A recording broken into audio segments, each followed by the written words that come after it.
దుర్గాడ గ్రామ ప్రజలందరికీ కూడా ఒక చిన్న విజ్ఞప్తి అమ్మా. కరోనా కష్టకాలంలో ఉన్నప్పుడు మోడీ గారు మీకు ఉచిత టీకాలు ఇచ్చారా లేదా? ఇచ్చారా లేదా? మీ అందరికీ మోడీ గారి అంటే అభిమానం ఉందా లేదా? అలాగే మోడీ గారికి అత్యంత ఇష్టలైన మీరు తర్వాత అత్యంతంగా ఆంధ్రప్రదేశ్ లో మన ప్రియతమ పవన్ కళ్యాణ్ గారు అంటే చాలా చాలా అభిమానం, చాలా చాలా ఇష్టం.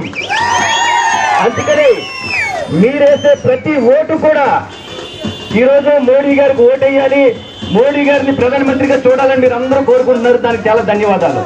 కానీ ఆంధ్రప్రదేశ్ లో పవన్ కళ్యాణ్ గారికి ఓటేస్తే మోడీ గారికి వేసినట్టే. అలాగే మీ యొక్క ఓటుతో కేంద్రంలో ఒకసారి, మరొక్కసారి ఆంధ్రాలో ఒక్కసారి డబుల్ ఇంజన్ సర్కార్ తీసుకొస్తారని మీరందరూ మాటిచ్చి గ్లాసు గుర్తుకు ఓటేసి పవన్ కళ్యాణ్ గారిని అలాగే తంగిల ఉదయ్ శ్రీ గారిని అఖండ మెజారిటీతో నగ్గిస్తారని ఆశిస్తున్నారు. జై శ్రీరామ్.